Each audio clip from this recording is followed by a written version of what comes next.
This task involves smelling various odors one at a time and then trying to identify them.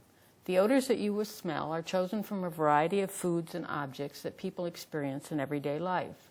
We're using scratch and sniff cards to present the odors.